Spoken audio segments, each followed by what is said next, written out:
Welcome back. Doing a little work on Tom Hessert's number 52. This happened on pit road. Let's take a look, Phil. Yeah, Tom was in his pit. He was getting ready to finish his pit work. We can see he's right up here. And as he gets ready to pull out, the 6 of Pierre Bourque comes in. He's going to turn hard left, and you see right there's the contact right in the middle of that circle with Tom Hessert and Pierre Bourque. But now let's go to the onboard shot of Pierre Bourque. Watch this now. Watch him turn hard coming in. You see the little bump right there, but the problem is up here is his pit. He pulled in like 4 pits too early, and that's why Tom Hessert had no idea that Pierre Bourque was going to be turning in right in front of him. And you see all the damage on this Federated Auto Parts Camry. Bob. Tom Hessert pretty ticked off inside that 52 right now. They put about 5 tons of Barabond on the hood and the right front fender on that machine. John Monson, the crew chief, says his biggest concern is that hood and how it hinges on the fenders. And right now that hood is wiggling a little bit, so they're trying to make that secure, because we all know aerodynamics very important here at Talladega.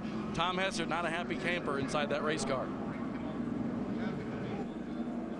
You see the 6 of Pierre Bourque again, anticipating getting into his pit stall, gets in a little bit early, and that causes problems for the 52 of Tom Hessert.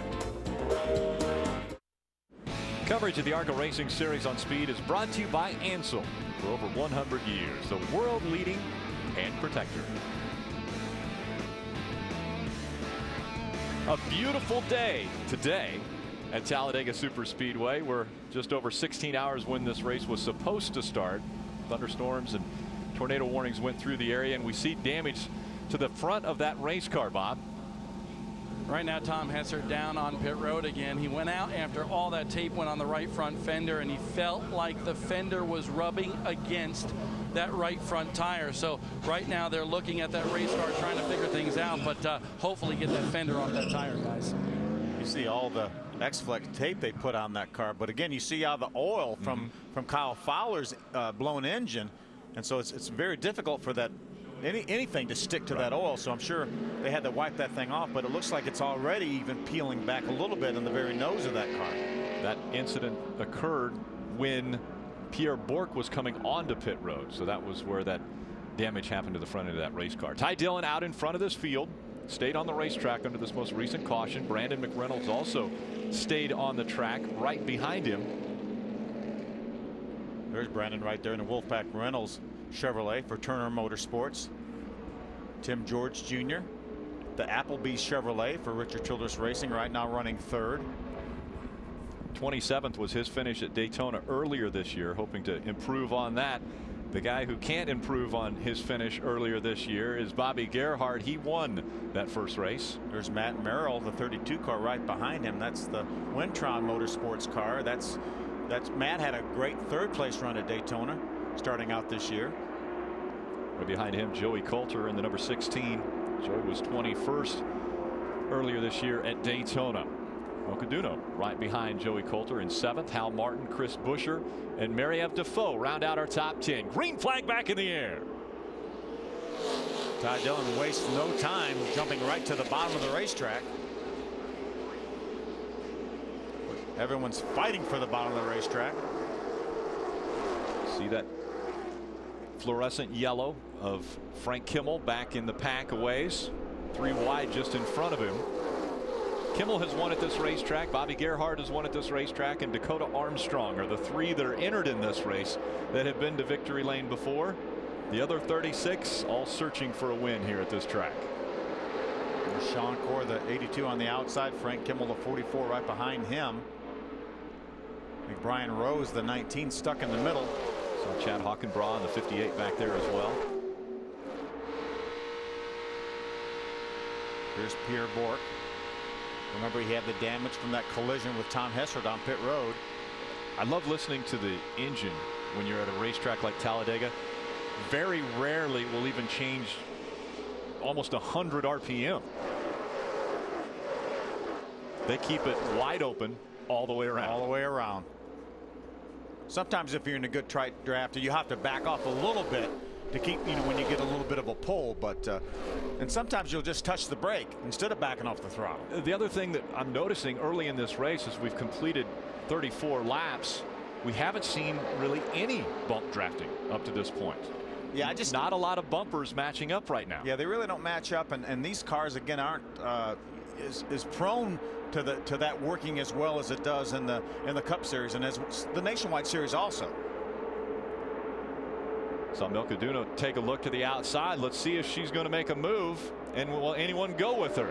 Just in front, Hal Martin in that 55. Looks like she wanted to try to have someone help, like Chris Buescher in the 17, but Buescher stayed on the bottom of the track. It really has to be prearranged. You have to know and talk to somebody. Your spotter has to talk to another spotter, or somebody from your pit has to run down to the other pit, because more than likely they're not just going to jump out and go with you. They're going to actually close that hole up. Now Milka Duno is going to lose some positions here. There is a little bit of a gap right behind the 22 of Dakota Armstrong. She should be able to get in there if she'll turn left now. If she stays on the outside, though, those cars on the bottom will probably close that hole up. And the hole is getting closed up right now. Even as we speak. It's gone. She may find herself at the end of this lead draft by the time she's able to get back in line. The hole just in front of Dakota Armstrong, but that will also close up. But that's also part of learning this kind of racing too. If you don't pull out a line, you don't know what's going to happen when you pull out a line.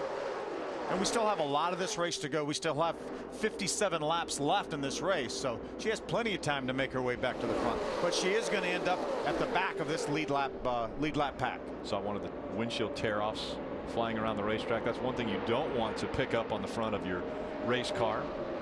If it gets in front of the intake for air into the radiator, you will overheat. So Milka Duno on the outside, still trying to find a way to get in.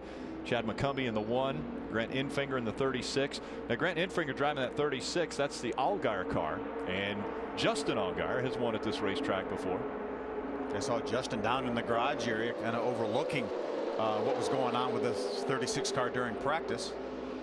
Ray Dunlap, what's happening with Ty Dillon out front? Well, you know, you guys were talking about learning here at this racetrack, and I think Ty is learning a good bit. I told you Billy O'Day, who is Kevin Harvick's spotter, is up on top of the roof. He's also getting some information from his grandfather, Richard Childress, and his father, Mike Dillon, is on the backstretch. So lots of different people giving him info, but on that last restart, Ty got just a little bit too big of a lead, and his grandfather RC came on and said, drag the brake through the corner a little bit and let that group catch back up to you. If you get too big of a lead, they're going to figure it out, and in the future they'll line up and go by you. And there's a lot of experience coming from his grandfather. Oh yeah, he's been around here a long time. Yeah, he knows what it takes to get to victory lane with drivers like Kevin Harvick, Clint Boyer. Dale Sr. won 157 times here. Dale Sr. obviously great success.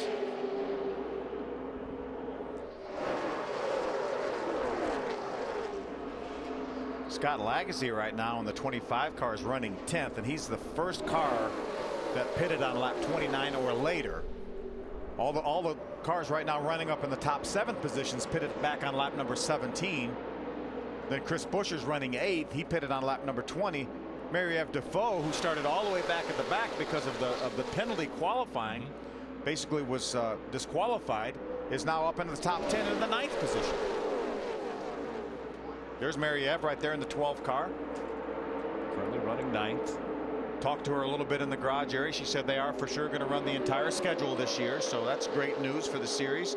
Scott Lagasse trying to get to the inside of Mary-Eve without going below that yellow line, which is pretty difficult task. Very difficult to do right now as the field is hugging that yellow line, double yellow line. Dakota Armstrong, though, stuck on the outside now. We saw a little bit of a gap in front of that car earlier, and now he goes into the second line.